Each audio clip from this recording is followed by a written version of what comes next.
ئێمە وەکو ناوەندی کوردستان بۆ ئیعجازی زانستی لە قورئان و سونەتدا ئەستاین بە ئەنجامدانی پانێڵێک لەگەڵ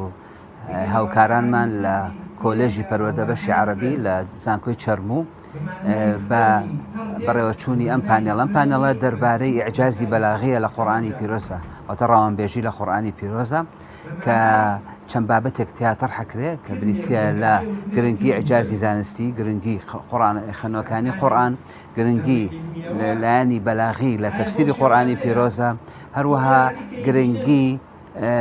پەیوەندی لە بینی ئیعجازی زانستی و هەروەها ئیعجازی بەلاغیە کە ئەم جۆرە پانێڵان گرنگن لە ناحیەی زانستیەوە هەم بۆ کۆلێژەکە هەم بۆ ناوەند هەم بۆ مامۆستان و خوێندکاران کە ئێمڕۆ بەشدارە بن لەبەرەوەی کە چەندین زانیاری تازە فێرە بن لەم مۆزوعەیە و هەروەها بۆ ئیسپاتکردنی کەوەی کە موعجزەی قورئان هەر بەردەوامە بێ، چون قورئان وەزانی کە دوا کتابی خۆی گەورەیە و موعجزەی پێغەمبەری خوا صلی الله علیه وسلم پێویستە ئیعجازەکەی بەردەوام بێ. کاتێ پێشتر هەر باسی ئیعجازی بەلاغی کرا بەڵام ئێستا باسی ئیعجازی زانستیەکەین و پەیوەندی ئەم دوو ئیعجازە بە یەکەوە کە کارێکی زۆر گرنگە بۆ ئەوەی بەردەوام خەڵک تێبگا کە ئەم قورئانە ئیعجازەکانی بەردەوامە و عەجائیبەکانی و گرنگیەکانی تەواو نابێ. هیوادارین ئینشاءڵڵا توانی بتمان کارێکمان پێشکەش کرد بێ هەم بە کۆلێژ و ناوەند و وەروەها بڵێنانی ئەکادمی و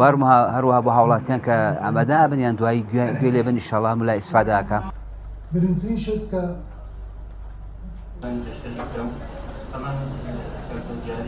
من خوێندکار سارا ئومێد لە بەشی زمانی عەرەبی کۆلێژی پەروەردەی زانکۆی چەرموو وەکو بەشداریکردمان لەم پانێڵەدا کە لەلایەن چەند مامۆستا و دکتۆرێکی بە ئەزموونەوە پێشکەش کرا گرنگیەکی زۆریە بۆ ئێمەی خوێندکار بە تایبەتی بۆ بەشی زمانی عەرەبی وەکو بۆ ئێمە چونکە چەند باسی چەند بابەتێکی گرنگ و وەروها چەند زانیاریکی گرنگیان بۆ ئێمەی خوێندکار ئاشکرا کرد وەروها بە تایبەتی باسکردنی قورئانی کەریم و وەروها ئەو شانی کەوا لە قورئانی کەریمە هاتوون لەبەر ئەوەی بە زمانی عەرەبیە کەواتە سوودێکی ئێجگار گەوری بۆ ئێمە ئەبێت وەکو زانینی واتاکانیان وەروها بە چەند واتە هاتووە. ئێمە لە درێژەی زنجیرە چالاکیەکانی کۆلێژی پەروەردە ئەمڕۆ بەشی زمانی عەرەبی لە کۆلێژی پەروەردە هەستا لەگەڵ ناوەندی کوردستان بۆ ئیعجازی زانستی بە ئەنجامدانی ئەم پانێڵە. گرنگی ئەم پانێڵە لەوەیە دێ کە ئەمانەوێ ناساندنی زمان بە گشتی و زمانی عەرەبی بە تایبەتی بە خوێندکاران و بە هەواداری زمان بناسیێنین کە کاریگەری زمان چییە لەسەر دەق چۆن ئەگەر ئینسان شارەزایی نەبوو لە زمانە ناتوانێت لەو دەقەت تێبگا بە تایبەتی دەقی قورئانی پیرۆز. شکم خوای تەبارەکە و تەعالا کاتێکە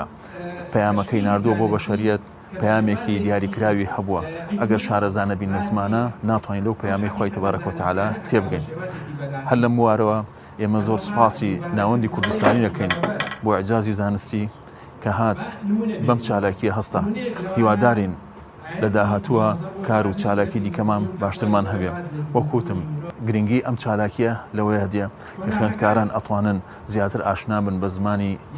بە زمان بەگشتی و بە زمانی عەرەبی بە تایبەتی خاستەن لە بەشی زمانی عەرەبی ئێمە کۆمەڵێک خوێندکارمان هەیە کە لە داهاتووە ئەبنە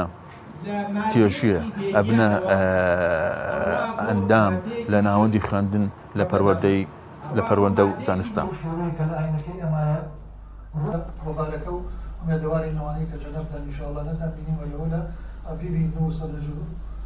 تێبینی و تێکەڕاستی وەکو چۆنەڵەی گرنگی ڕۆڵی لوغەی عەرەبی پیشان دەدات کەوا چی کاریگەریەکی هەیە لەسەر تەفسیر و تێگەشتن. من زەتەش مەحموود خوێندکاری بەشی عەرەبیم لە زانکۆی چەرموو ئەمڕۆ بەشداری پانەڵێکمان کرد کە ئیعجازی قورئان بوو. سپاس بەخوا کە ئێستا زانکۆی چەرموو بەرەو پێشچوونێکی زۆری بەخۆ بینیوە و لە نێوەندی وەشا بەشی عەرەبی کە ئەم جۆرە پانێڵانە گرنگیان ئێستا زۆرە بۆ خوێندکار هەم بۆ مامۆستانی بەڕێز هەم بۆ خوێندکارەکان. بێگومان بەشی عەرەبی بحكمي هويك باسی نحو صرف و بەلاغەکە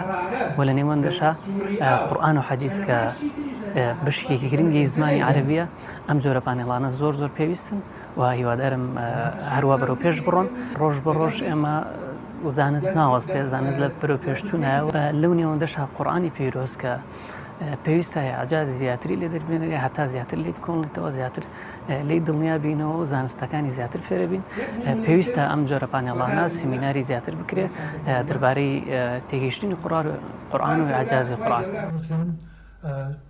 أميدي أولا في أبخشك إن شاء الله. أم حديثة مشهورة أن هذا